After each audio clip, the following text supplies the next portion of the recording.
PhoneDog.com. Yay! She said it, she said it, she said it. Here to do an unboxing for you of the Samsung Flight Dos, which is 2 in Spanish. That's right, it's the Samsung Flight 2 from AT&T.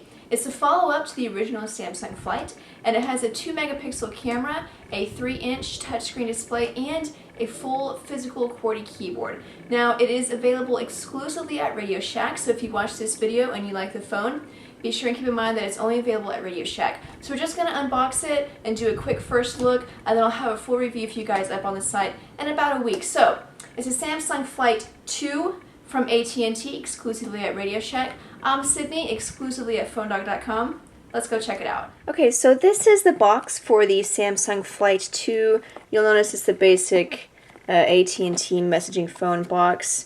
Has a couple of features here on the outside: text and instant messaging, mobile email, social networking, and then of course that 2-megapixel camera.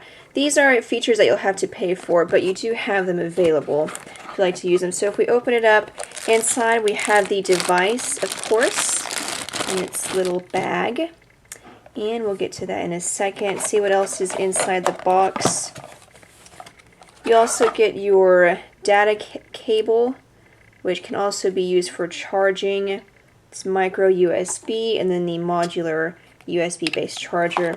Along with that, you get a couple of other essentials, getting started guide, and feels like there's also a CD in there, so probably the manual is on the CD. So put that all back inside, and then we'll head over to the device, power it on. Of course, being the Flight 2, you'll remember the Flight, the original Flight that came out on AT&T. It was a similar phone. This has a little bit different design. You'll notice that the buttons are slightly different, but still kind of the same look to them. Still has that the back button, send, and then end and power.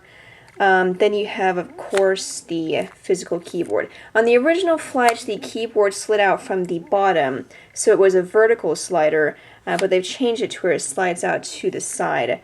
So we'll have to see how that works. You'll notice it's basically the Samsung keyboard that we've been seeing lately, but one thing that I noticed right off the bat is that the space bar is in its own row. It's not in between the V and the B like it usually is, which I think is awesome. I hate it whenever it's in between these two letters. You know, it's relatively easy to get used to, but it's just so nice whenever it's in its own row, and you can just use a keyboard, you know, in the way that you're used to. So, anyway, back to the phone now. Let me take this tape off.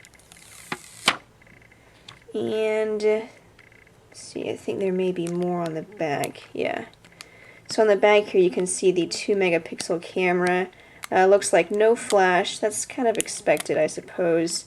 Also no self-portrait mirror. So it's just a basic camera on the back there. And actually, while I'm back here, let me take off this battery cover and check what size the battery is, because it was not in the press release. AT&T and Samsung actually, yeah, they did not say what size the battery was, so let me see if I can get this off and we'll check that out. Let's see, there it is, 1000 milliamp hour battery. So that's a pretty good battery. Estimated times would be 252 hours, or roughly 10 days on standby, and then 300 minutes or 5 hours on with heavy or standard use. So let's go to the phone here, touch and hold to lock. So again, that's similar to the original Flight. You have here Samsung's TouchWiz interface. You have widgets. You know, it didn't say anything about it in the press release, but this feels kind of like a capacitive touchscreen. It doesn't feel resistive. I may be wrong about that, but we'll have to check that out. You do have multiple home screens, so you'll see the UI is just slightly different from the original Flight. But you do still have these home screen buttons that you had on the original Flight. So taking a few cues from the original Flight and then a few other cues from other Samsung phones that we've seen. I'm trying to see if I can move this. Okay. So you can move that. And then, of course, this is a widget that you can get rid of. But you'll notice it's just your basic notifications widget for text messaging, any voicemails or missed calls that you have. Let's take a look at the optional widgets that you have here for from Samsung's TouchWiz interface. You have MySpace, Facebook, Please check your network access. Okay. MSNBC. I don't think I wanted that. Go away. Facebook, Twitter, Yahoo Mail, music player, alarm. It does support Bluetooth. Your music player, it does have a 3.5mm headphone jack right there on top. Let's see, on the left side here you have your, it looks like a voice recognition key. Let me press it. Okay, that's a task menu, task bar. Shows your currently running program, so that's nifty. I like that. Then your volume rocker button. That's it for the left side. On the right side, you have your dedicated camera key. And you know, I always thought this was, you know, kind of standard, but you kind of take it for granted until you have a phone that doesn't have a dedicated camera key, and then it's pretty annoying. So it is nice to have that camera key, the camera shutter button. I kind of figured that every phone should just have it, but they really don't. So that's nice to have. And then you have, this might be, wait. That might be the voice recognition button. Either that or the speakerphone key. Oh no, that's the lock button. Okay, so screen lock and unlock button, and then the micro USB charging port, and then that's pretty much it. There is a micro SD card slot. It must be underneath the battery cover, but it does support up to 16 gigabytes of memory with the card. The box doesn't come with a memory card, but it does support up to 16 gigabytes. This is a 3-inch touchscreen display. It has a resolution of 240 by 240, supports up to 262,000 colors. It's a basic LCD screen, but so far it looks pretty nice. Let's go over to the menu. We'll take a look at the interface here. Looks like you have a standard menu, and then you also have 3 menus within that, or 3 different screens, I suppose. It's all one menu. So you can see video, pictures, camera, alarm. Let me go over to the keyboard. I completely forgot about that. It is a messaging phone after all. So we'll go over to messaging, and we'll do a new message. And let's see. You also have T9. I'm sure you saw that there. So you can use T9 if you'd like to.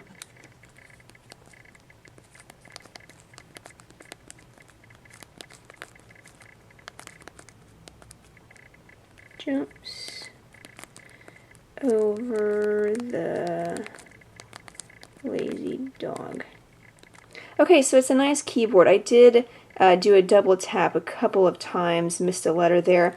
It's not quite as grippy as other keyboards. A lot of them have a tactile feel, so you can get a pretty good grip on them. This one, it feels a little differently. It's just slightly more slippery, and then the keys are definitely very flat. You can tell they're not very raised at all. And so it's not too bad to type on. It's not quite as comfortable as other messaging phones that I've used lately, but it's definitely not too bad. And again, like I said, having that dedicated spacebar row is definitely a plus.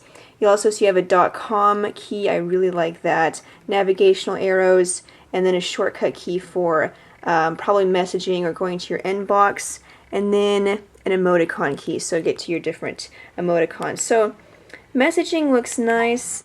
But anyway, that's just a quick first look at the Samsung Flight. You can get it exclusively at Radio Shack for $49.99.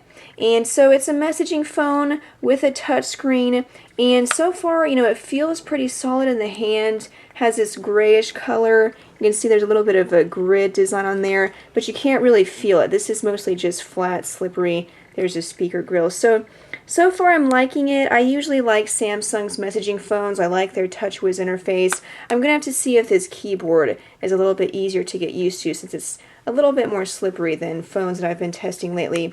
But anyway, I'll come out with a first impressions article. You can check that out on PhoneDog.